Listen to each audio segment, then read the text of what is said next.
Ouais, déjà, je vais rebondir sur ce que tu dis. En fait, lorsque la psychologie est née, donc Carl Jung, voilà, tous ces courants-là, la première question qu'on s'est posée quand une personne venait avec une problématique, c'était « Ok, j'ai une problématique.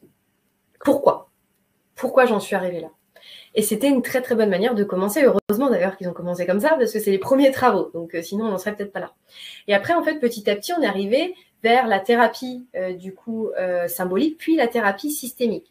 Donc on a vachement en fait progressé. On est arrivé aux thérapies brèves, parce qu'on s'est rendu compte qu'on n'avait pas besoin de passer 10 ans en psychanalyse pour faire avancer les choses dans notre vie, et qu'on pouvait en fait simplement se tourner, changer de perspective. Comme on dit beaucoup en PNL, c'est changer en fait vraiment le filtre de couleur de nos lunettes. Hein, c'est un peu ça, changer nos lunettes pour voir un petit peu la vie plutôt côté solution. Et donc, orienté vers ces solutions-là, on s'est posé la question de comment. Comment, plutôt que mince, pourquoi j'ai ça, qui nous faisait vraiment ruminer la situation inconfortable, le passé, la culpabilité aussi beaucoup. La culpabilité, la posture de victime, hein, dans le triangle victime de Cartman, victime, bourreau, sauveur, la posture d'enfant aussi. Pourquoi? Mais c'est ma faute, j'ai fait. Vous voyez? Plutôt, en fait, s'orienter côté solution, donc côté comment.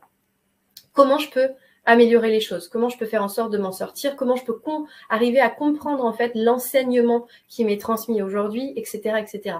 Donc, c'est plus du tout le même focus. C'est soit je mets mon énergie sur ce pourquoi, et vous allez voir, faites-le. Moi, je dis le mieux, c'est l'expérientiel. Moi, j'ai fait pendant des années, je peux vous dire que ça ne fonctionne pas. Et soit on se met en fait, ou tout du moins, vous allez mettre plus de temps. En fait, voilà, ça va marcher, mais au bout d'un certain temps. Sinon, vous allez vers le comment directement. Et c'est comme ça que j'ai construit du coup ce programme-là. Donc en fait, il est construit en deux grands ateliers. Le premier atelier, c'est un atelier sur la connaissance de soi. Comme je vous l'ai dit, notre essence, en fait, c'est un petit peu comme un oignon. Donc il faut qu'on déconditionne. Pour déconditionner, eh ben, il faut vous regarder comme vous ne vous êtes jamais regardé. Allez vous voir comme vous ne vous êtes jamais vu. Il faut que vous sachiez qui vous êtes, comment il fonctionne votre cerveau, c'est quoi votre ego, c'est quoi votre mental et votre système nerveux, vos émotions, votre enfant intérieur. Tout ça, en fait, vous avez besoin d'aller le voir. Sinon, les archétypes, etc., enfin, il y a beaucoup de choses, on aborde beaucoup de choses dans le premier atelier. Si vous n'allez pas le voir, qu'est-ce qui se passe? C'est eux, en fait, qui vont prendre l'ascendant sur vous. Je vous disais tout à l'heure que vous étiez conscient à peu près 5-6%. Tout le reste, c'est des process inconscients. Ce qui veut dire qu'il y a des moments où vous réagissez d'une certaine manière sans comprendre pourquoi vous réagissez comme ça. En fait, vous avez des attitudes, des comportements automatiques et vous ne comprenez pas en fait pourquoi vous les avez. Peut-être même que vous ne les remettez pas en question. C'est pas étonnant. C'est tout simplement parce qu'ils font partie de votre inconscient. Donc, on a besoin d'aller conscientiser ces parties-là. Donc, on va toutes les conscientiser, on va même leur donner des noms, en fait, pour que lorsqu'elles s'expriment, on puisse gentiment les prendre par la main et leur dire « Ah, alors là, tu vois, par exemple, c'est mon enfant blessé qui s'exprime. Ok, tiens, Eugénie, elle m'a donné un outil. J'ai une thérapie, elle m'a donné un outil. J'ai la thérapie de l'attachement intérieur. Je vais aller faire la thérapie de l'attachement intérieur. » Et une fois que je l'ai fait, vous allez voir, on fait ce qu'on appelle le reparentage. On reprend par la main les parties de soi et on avance avec elles. Parce que si on n'avance pas avec elles, à un moment ou un autre, elles vont nous barrer la route par leur souffrance.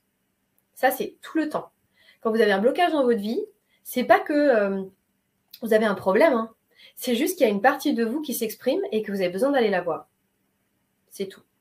Et donc, dans ce travail-là, j'ai inséré, du coup, un workbook d'accompagnement. Je pense que, du coup, on en reparlera. Bien sûr. Mais dans ce workbook d'accompagnement-là, vous avez 50 questions. Ce sont des questions de coaching, des questions pour vraiment en fait mettre en lumière et en conscience des parties de vous que vous aviez largement mis sous le tapis, que peut-être vous jugez moche, vous jugez pas belle. C'est ce qu'on appelle le deep work, le shadow work. C'est le travail de l'ombre. Donc, je sais qu'il n'y a pas beaucoup de gens qui l'abordent. Moi, j'ai pas honte de l'aborder. On est à yin et yang, on est à la fois ombre et lumière, on est à la fois, du coup, soleil et lune. Et donc, on a besoin d'aller voir autant notre lumière que notre obscurité. Si on le fait pas, c'est simple, hein, on va voir que la lumière et un jour, on va se faire attaquer par l'obscurité. Vraiment, je vous le dis, c'est littéralement ça. C'est-à-dire que l'obscurité, ça mène comme ça. Vous n'avez pas été voir vos angoisses que vous aviez depuis que vous êtes tout petit. Un jour, vos angoisses, elles arrivent. Hein. D'un coup, bloc comme ça, hop, vous lâchez. vous êtes en vacances et d'un coup, des grosses angoisses. Vous dites, mais qu'est-ce qui se passe? Je sais, mes consultantes, elles l'ont eu parce qu'elles n'ont pas eu cet accompagnement-là. C'est pour ça qu'elles sont venues me voir, parce qu'elles n'ont pas eu cet accompagnement-là de l'obscurité. Donc, on est obligé d'aller voir cette part obscure-là parce que ce qu'on veut, c'est l'aimer aussi. C'est arrêter de la diaboliser. On veut aimer toutes les parties de nous. C'est important de mettre de la lumière et de l'amour sur toutes les parties de nous. C'est comme ça qu'on avance. Donc ça, c'est le premier atelier. Le premier atelier, c'est vraiment un atelier de libération, de reconnaissance de soi, de prise en charge de soi. C'est plein de guérison, c'est plein d'amour, c'est tout doux. Avec dedans, du coup, un bonus qui est sur la thérapie de l'enfant intérieur. Après, vous avez donc le workbook qui va vous accompagner. Même après le programme, vous pouvez y revenir parce que vous allez avoir plein de prises de conscience, plein d'évolutions. Donc, c'est super intéressant. Dedans, je vous livre plein de contenu. À chaque fois, j'ai mis des petits trucs pour vous expliquer les démarches, pourquoi je vous pose ces questions, etc. Enfin, c'est vraiment tourné vers l'avenir et pas pour macérer en permanence. Et ensuite, le deuxième atelier, c'est un atelier de libération. Donc là, on va faire du chamanisme. On va faire il faut en fait, comme je vous l'expliquais tout à l'heure, quand on crée du renouveau dans sa vie, ou quand on en veut en tout cas, on doit libérer de l'espace.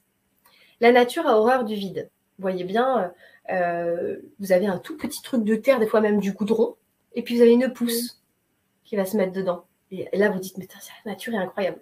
Ben, en fait, votre fonctionnement, c'est le fonctionnement de la nature.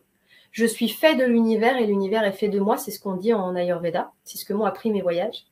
Donc, la régulation en fait, de la nature, c'est ce qui existe à l'intérieur de vous. La nature a un magma, vous avez un feu intérieur. Tout ça, ça existe. Et donc, si ça existe dans la nature, ça existe en vous. Donc, si vous voulez créer du renouveau, il vous faut créer de l'espace disponible. Donc, ça veut dire que il faut vous libérer peut-être de l'énergie que vous avez laissée dans le passé, dans une relation toxique, dans une dépendance affective, dans votre enfance, dans ci, dans là, dans une situation qui vous a blessé, dans des mots, dans une... Voilà, en fait. En gros, c'est un peu ça. Donc, qu'est-ce qu'on va faire? En fait, on va rappeler nos énergies. C'est une pratique chamanique. Donc, on rappelle tout pour retrouver notre ancrage et donc on se libère. En gros, on va couper beaucoup de liens passés. Et là, ça vous permettra d'avoir une nouvelle base. Vous aurez la connaissance de qui vous êtes, maintenant, vraiment. Et ensuite, vous aurez l'espace disponible, ce qui nous emmènera, du coup, à manifester et à être plus aligné avec qui on est.